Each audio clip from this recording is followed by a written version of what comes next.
Hello, everyone. Thanks for coming.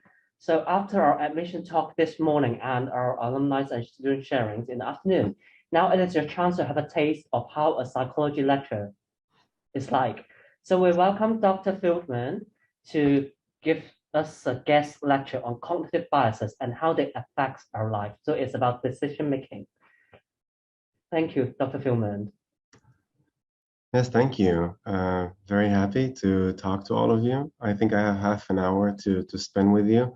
It's not a lot of time. Usually the lectures go for a bit longer, but hopefully this will give you a teaser to some of the stuff that I do in my research and perhaps some of my colleagues at the Department of Psychology.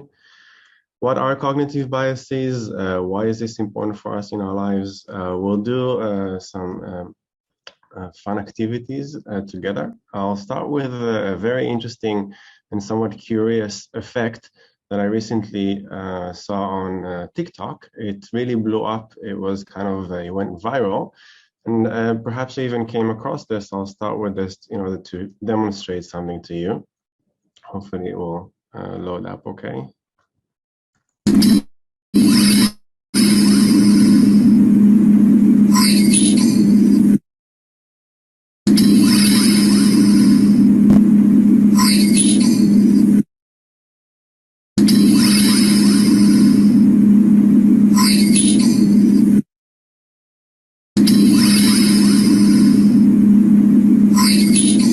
Curious, what exactly is happening here? We're hearing exactly the same sound, but whatever it is that we focus on, whether we focus on the right, we hear brainstorm, we focus on the left, we hear green needle, but green needle doesn't sound anything like brainstorm. So how come we hear exactly the same sound, but just by focusing on something on the left and reading green needle, we hear green needle, and then we hear exactly the same sound, we focus on the right, we see brainstorm, and then suddenly we hear brainstorm.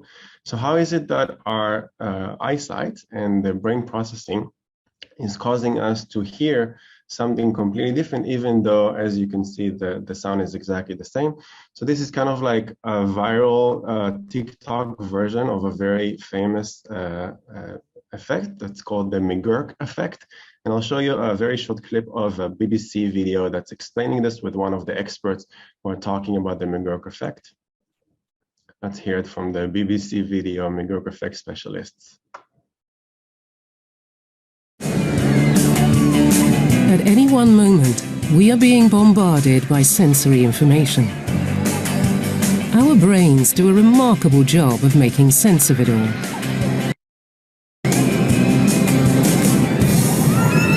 It seems easy enough to separate the sounds we hear from the sights we see. But there is one illusion that reveals this isn't always the case. Ba, ba, ba. Have a look at this. What do you hear? Ba, ba, ba. Ba, ba, ba.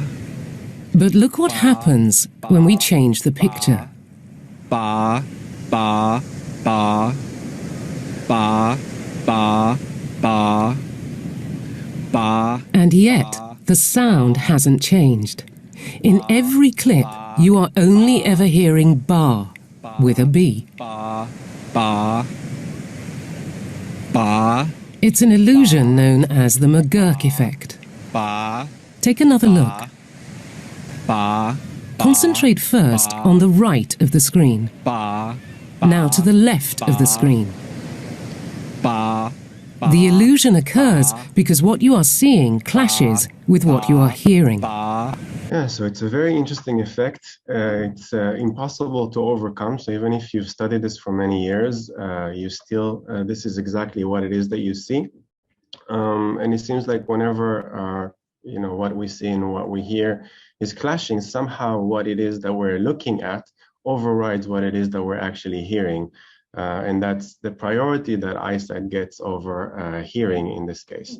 Lots of other illusions that are very easy for us to demonstrate. Over here, the typical illusion is which desk is longer. Is it the one on the left side or the one on the right side? So you can take a few seconds to kind of look at this and make an assessment. A lot of people look at the left one and they say this one on the left seems a lot longer. But then we can put just a ruler, and this is exactly the same ruler. And as you can see, this one, the length is 16, while this one is 20. So actually this one is longer than this one. So this is an interesting illusion. Another kind of illusion is when we look at these three spots together. Here we see brown, here we see brown, but this one seems a bit orangey over here. And the difference is that this orangey one is surrounded by dark, and this brown one is surrounded by something that's a bit brighter. And there's a way for me to demonstrate to you that actually these are exactly the same color.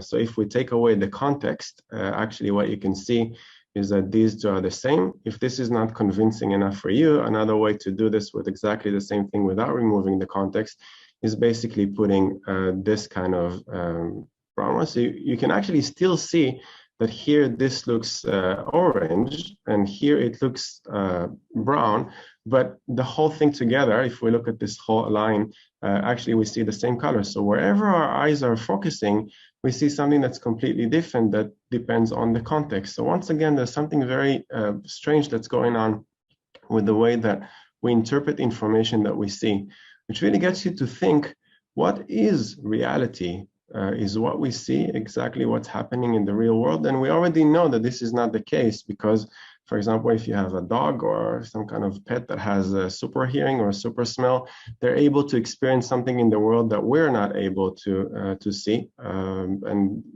we already know that we have very limited capacity in our eyesight to see a very specific range. Also, our brain is a comparison machine. It always compares to something that's happening in the context. So here the comparison is in the context of the color, whether it's bright or it's dark, but here the comparison is to everything around it. So which black circle is bigger? It's exactly the same size, but over here, the left one seems to be a lot bigger than the one on the right. So a lot of curious things that the brain is actually causing. And you can study this kind of stuff. It's really cool. Some of the people in the department at HKU are studying vision and trying to understand what is it what's happening inside the brain. And one of the experts is this guy who I follow on Twitter. He has this amazing website that I really recommend that you go and have a look. I took a bunch of stuff from his website in order to demonstrate this to you. So all the credit goes to him. You can see a little bit from his background. It's the illusions that he came up with. So he studies what goes on in the brain and how our brain interprets this. And then he tries to fool our brain to see something that's not actually there. So this is an interesting one. Everything that you see here is not moving, of course, and this is making a little bit dizzy. But when we move our head to the right or to the left, it seems like there is movement. So even though this is static and there's nothing going on, actually, just by creating a certain flow within the image, once you know how the brain interprets this, you can come up with all sorts of interesting illusions. Other versions of this is this one. Once again, nothing here is moving. The only thing that's moving is in your eyesight. So if you look to the right or look to the left or move your body a little bit to the right or the left, a lot of very curious things start to happen. And it's not clear what's going on here, but if you're an expert like the Japanese professor, you can actually study this and get to know this and perhaps construct your own illusions. And every year there's a competition of who does the best illusions. Here's another very interesting one. So it seems like moving to the right or moving to the left. If you go back and you go forward, or you go to the right or you go to the left, some things are happening. All the lines that you see here are straight, but they seem to be bent because of this combination of black and white and how he positioned these. So everything is in comparison. So you can even create the illusion that a straight line is not really straight, or some illusion of movement, even though there's nothing that's supposed to move. So a lot of really interesting stuff. Go on his webpage and have a look. And he explains, of course, how he comes up with this. He publishes academic articles on this. And some people in our department do some stuff that are related to these. This is one that I actually saw this morning on Twitter. It was really interesting because at the beginning, I couldn't really tell what is going on over here. what's so interesting about this deer? But then the Twitter post said, how about you just hold your mobile upside down? So this is what happens when you hold it upside down. You switch this, and it takes a second for the mind to readjust, but then suddenly you understand that there's actually no deer and everything is reversed. So actually at the end, after a few seconds, you see all these kind of wooden pieces, which is very different from how we saw things over here. So the depth is reversed. At the beginning, it seems like the deer is more towards us, but then when we look at the actual thing at the end, actually we see the pieces of wood that somebody carved. So if we look at these two together, it's exactly the same thing. The only thing that I did for you is reverse this. So you can even create some really cool illusions even without doing some special effects like the Japanese professor. So really interesting stuff in studying how the brain works and interprets all sorts of things. Okay, cool stuff. What can we do with this? This is an example that's coming to us from Iceland. And what you can see over here is that they created these elevated steps. So this is a crosswalk. And then we have a very busy street. And sometimes it's busy not because there's lots of cars, but it's busy because whenever there is a car, they really speed through this, even though there's a lot of pedestrians. And they really wanted to get people to slow down. If you have a regular crosswalk, just like the one on the left over here, they don't really slow down. They just expect, just like in Hong Kong, that people will wait for them to cross, and then you have a lot of accidents. And the question is, how can you get people to slow down? And turns out that when they see that there's elevated crosswalk, then actually they slow down. The thing is that this is of course not elevated. This is a visual illusion. So just by adding some of the shades to the crosswalk, it creates this illusion to the driver. So the driver actually thinks that something is floating over here, or people are walking on something that's floating, and they slow down. Even if they're familiar with this, the brain creates all sorts of things and it's hard to ignore. So at least it gets them to think about things again. We call this a nudge. I can show you a very quick video on what that looks like. Very, very cool stuff that they're doing in Iceland with these kinds of illusions.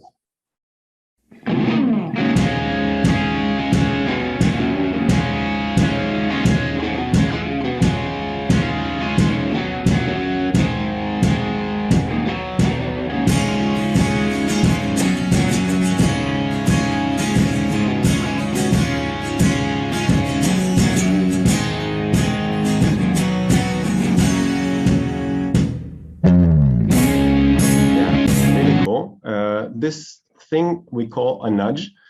So we want to protect people. We want to help people make better decisions, like please slow down when you see pedestrians. But sometimes people don't play along, and we want to create something that's better for society. So we use some of these cognitive illusions in order to create something that will get people to reconsider their behavior and think again, considering that maybe they're going to hit something, especially if they're going to hit a pedestrian. So this is one curious example. Another example is that here on the left, for fitness, people who are going to fitness and going to exercise, the curious thing that they're doing is that they're taking the escalators in order to go to fitness. But the whole purpose of you going to the fitness is for you to exercise. So at least like take the stairs. Why would you need the escalators over here? So we try to nudge them. We try to get them to choose the thing that's healthier for them. For example, taking the stairs.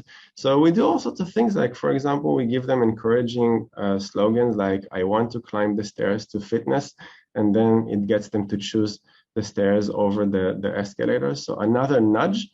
We don't change the options. The options are exactly the same. They can take the escalator or they can take the stairs, but we try to make the stairs or the healthier option a little bit more appealing to them by adding some information or changing something in the choice set. Another really interesting one is, I can't remember which country this is, something European, where most of the people from the underground tended to go for the escalators, but then they created this activity that caused people to try and consider the other option of actually taking the stairs.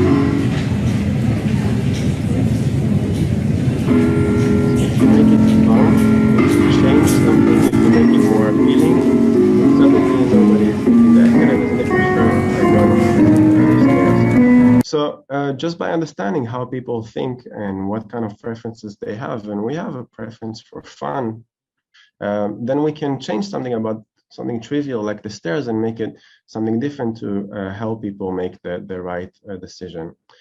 How do we process information, make evaluations, and make decisions? Here's an example, a very classic example by a person called Daniel Kahneman. He's the only psychologist to ever win the Nobel Prize. And in the 1960s and 70s, he came up with all these interesting demonstrations. So we teach this in judgment and decision-making class. And this is somewhat similar to what he published in his book, Thinking Fast and Slow. So you can kind of consider this and think about this. What do you think the right answer is here? The best student in my MBA class, which was a master's in business administration, in Israel, I grew up in Israel, used to write poetry and is rather shy and small in size. So if you would need to guess what was the student's undergraduate, so this is a master's, what was the student's undergraduate major? Was it literature or was it economics? So you can give it a second and think about this. Also, try your best to guess what was the student's gender. Was it female or was it male? How to decide this kind of thing. So most of the people look at this and they read the description. They say, oh, writes poetry, and I even underline this, or rather shy and small in size. So has to be something like literature, or here people say perhaps female is more tendency to write poetry, or maybe smaller in size. But then the right answer is, of course, economics, and the right answer is male.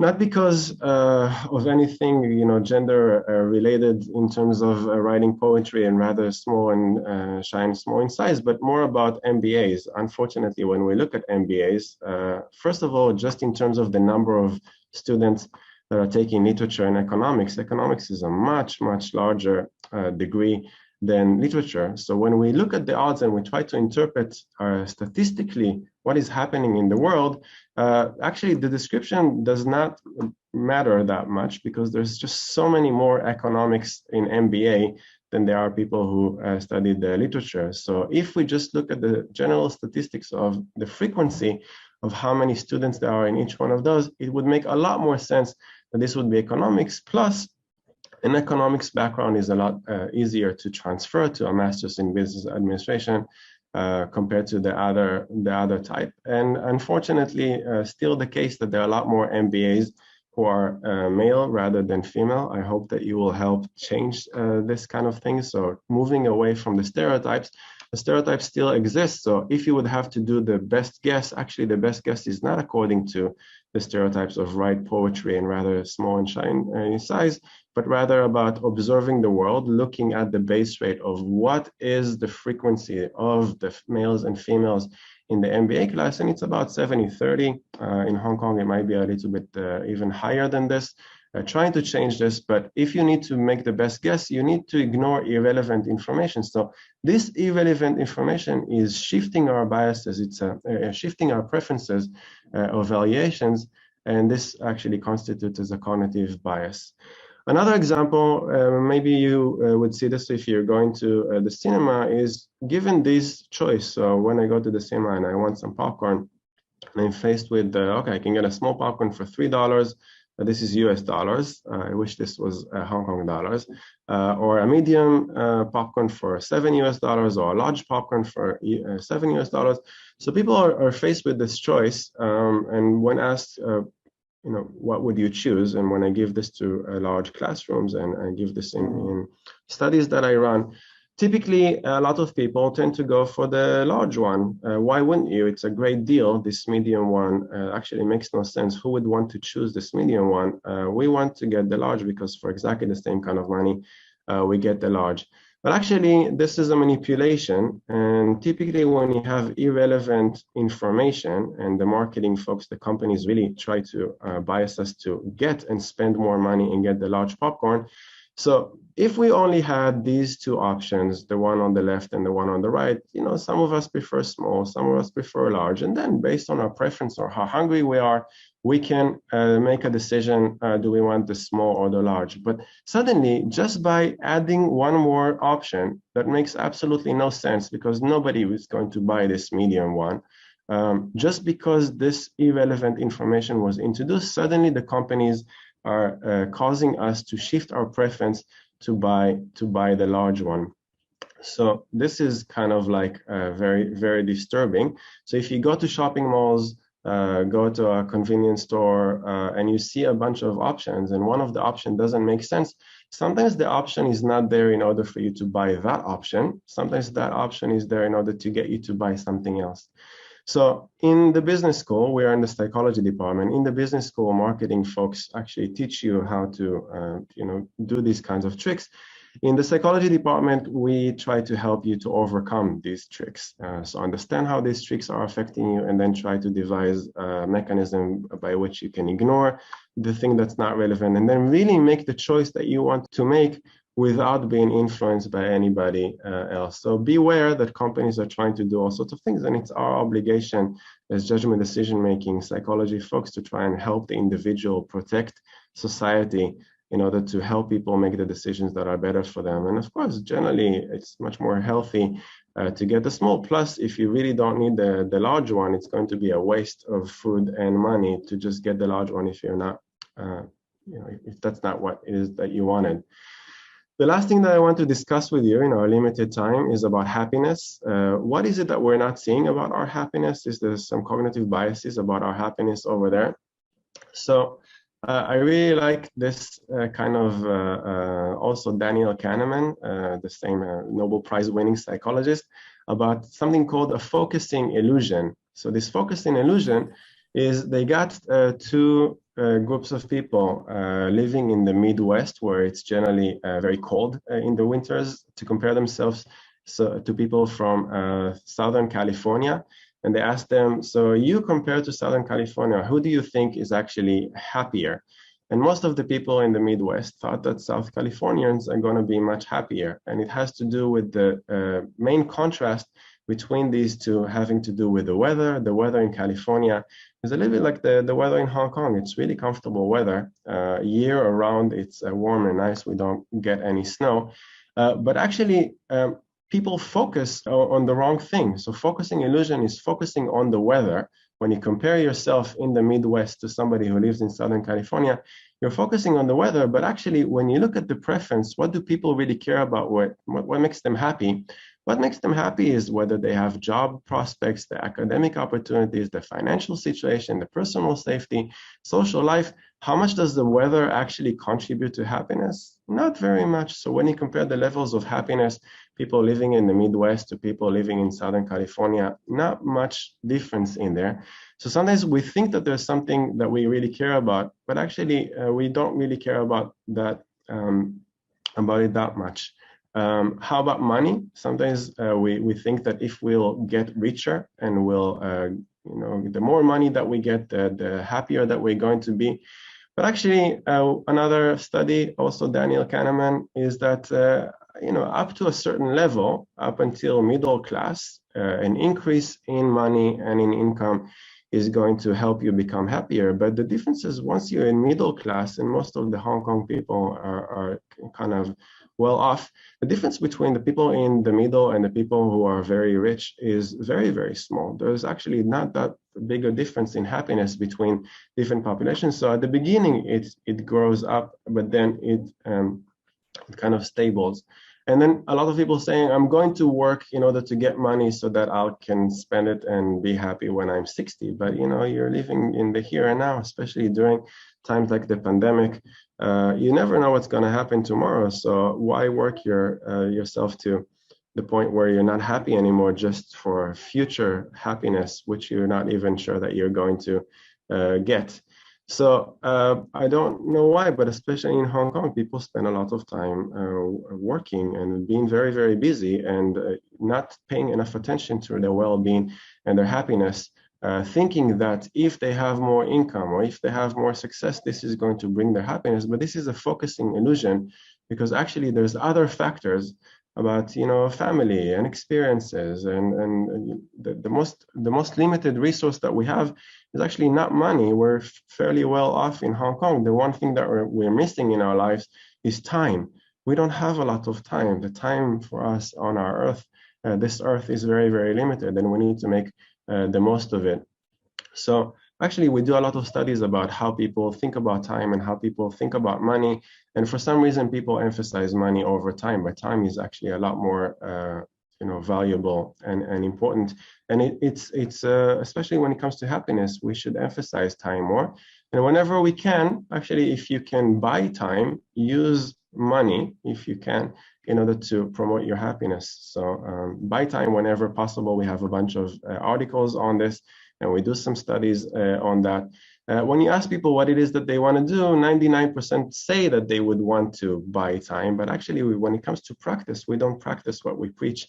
So, and what it is that we think that we want, and only 17% when given the chance actually spend money to buy some time. So this is very, very curious, but also happens to millionaires.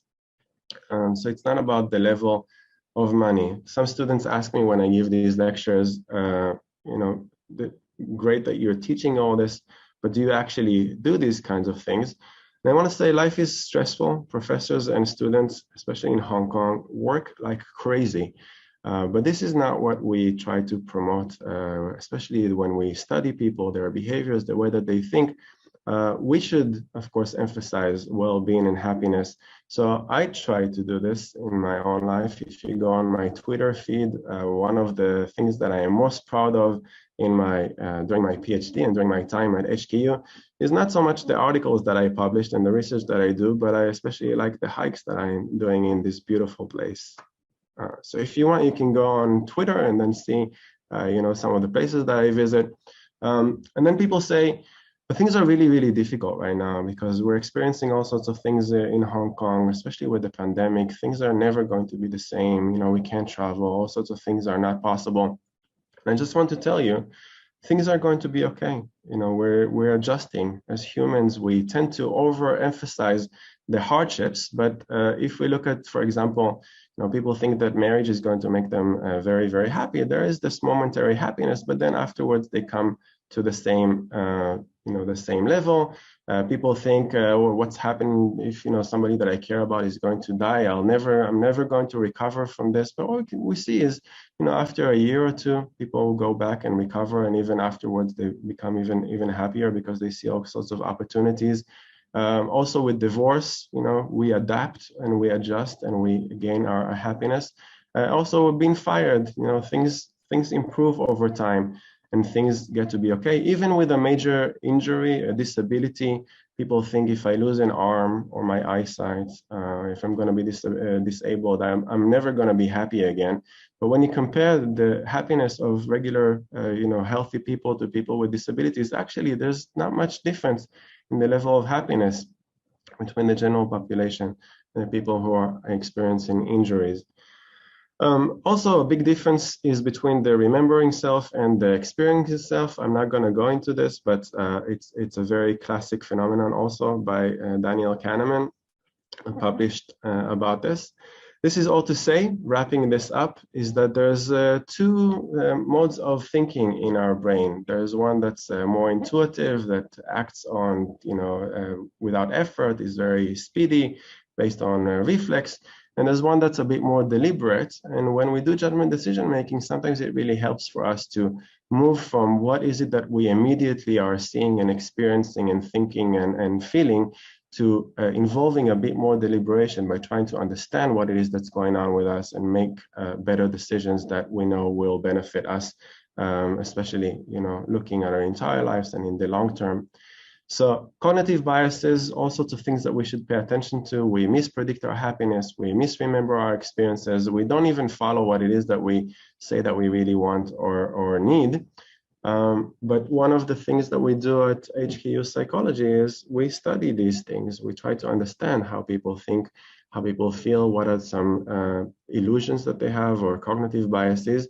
And then using that knowledge and experience, we try to help people and society to do better and to improve. So that sums up my half an hour with you. If you have any questions or you want to discuss anything, then I'm going to spend a few minutes here to talk to you.